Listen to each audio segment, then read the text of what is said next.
Welcome to the 2014-15 year-end team brief report.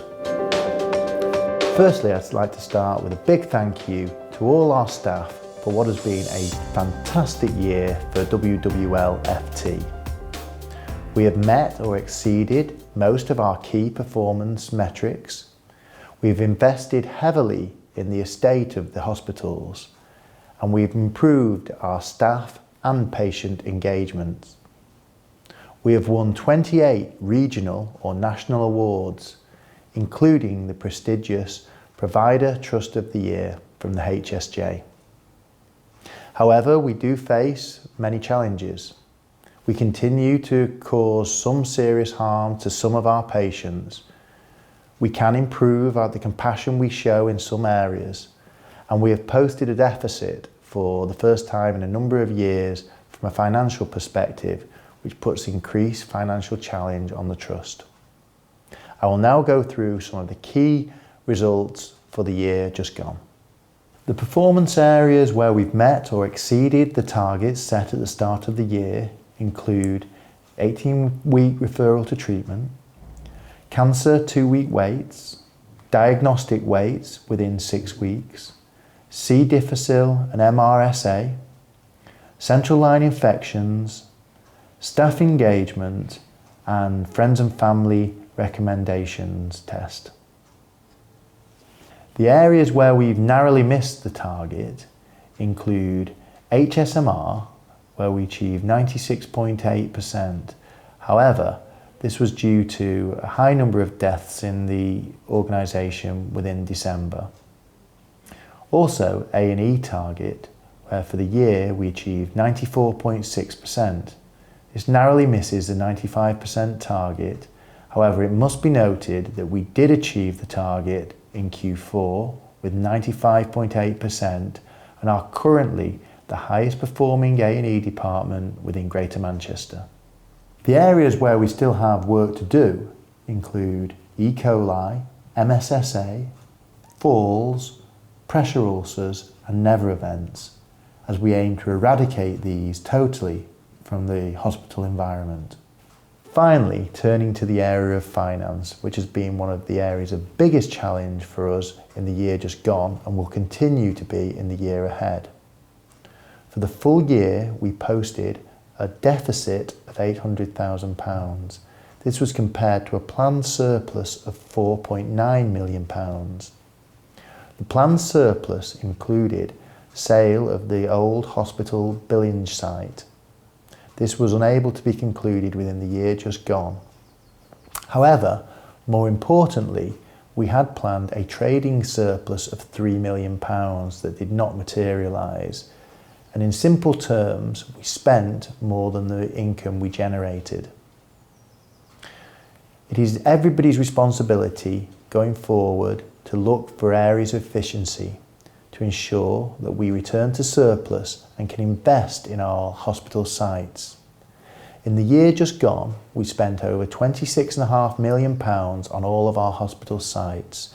This included the Hanover Diagnostic and Treatment Centre, the Cancer Care Centre on the Royal Albert site, Wrightington Phase 1, and the Health Information System that will affect all our sites. All of these investments will improve the patient experience, but in order to invest going forward, we need to return to surplus as soon as possible. So I would ask everybody to try and manage their budgets as responsibly as possible and look for new ways to increase efficiency and effectiveness in their own area of work.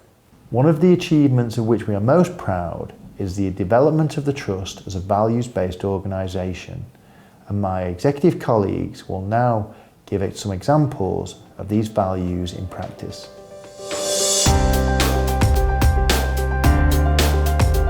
Putting patients and their families at the heart of all decisions.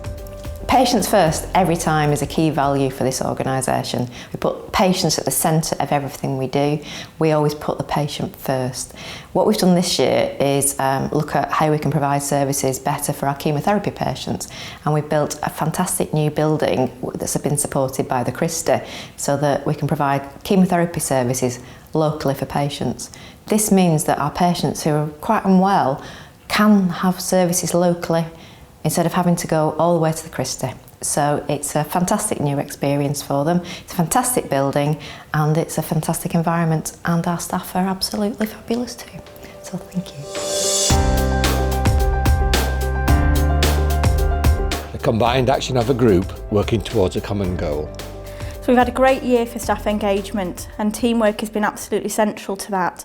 We've had the WWL World Cup, we have had the Pioneer programme, so we've had over 20 teams participating in engagement activities, and they've really seen some improvement, so congratulations to them, but there's opportunities to get involved this year as well. It's great to see the recognition scheme, the Going the Extra Mile, having taken off. We've had more than 500 staff recognised by their colleagues or by patients for really showing that extra bit of effort to make sure that we really provide high quality patient care. And all of this has enabled us to have our best ever staff survey results. So I want to say thank you to everybody, and the teamwork really is the way forward. Thank you. The obligation of an individual or organisation to account for its activities. Wrightington, Wigan and Leigh aspires to be a values-based organisation, and the value that I'd like to talk about now is that of accountability, particularly the accountability of budget holders within the organisation. We all have to take responsibility for our own finances in our private lives, and similarly, budget holders in their professional lives have to take that responsibility. They're given tools to help them do that, and the financial tool that the Trust gives them is called DFM, Devolved Financial Management. DFM enables budget holders to see financial information within 6 working days of the month end, and to use that to examine over and underspends. Within the last financial year, the deficit has meant that there is increasing emphasis on the finances, and I think budget holders can expect to see increasing emphasis on accountability in the present financial year. Care which supports and promotes and does not undermine a person's confidence regardless of any difference.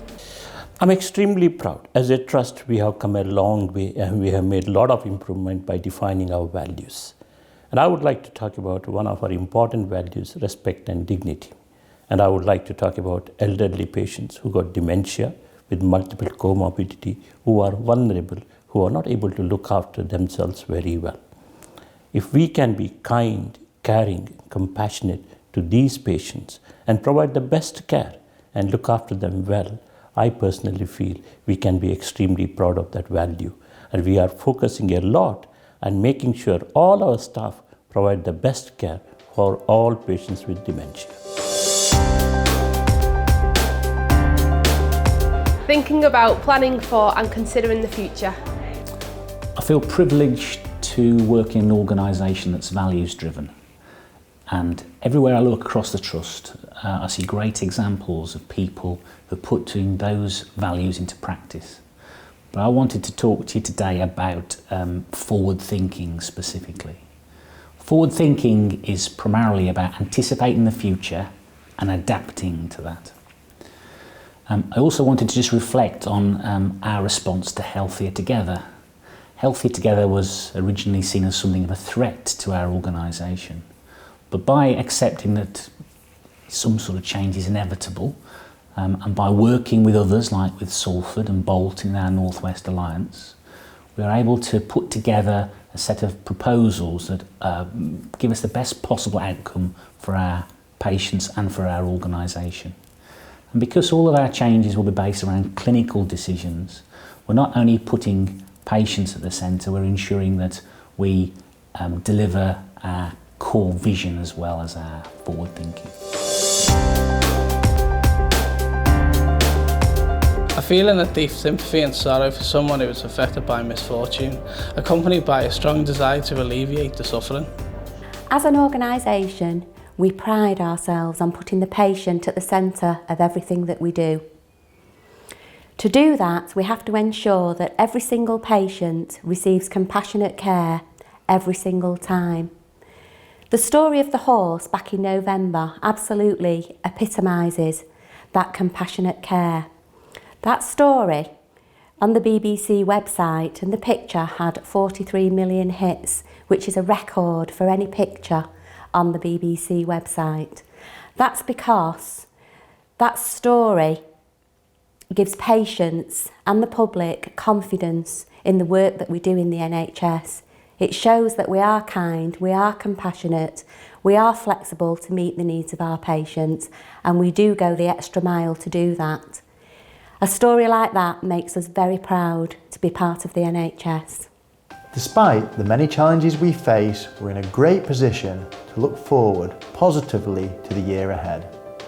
And once again, I'd like to thank staff for all their hard work in making us Provider Trust of the Year for the year just gone.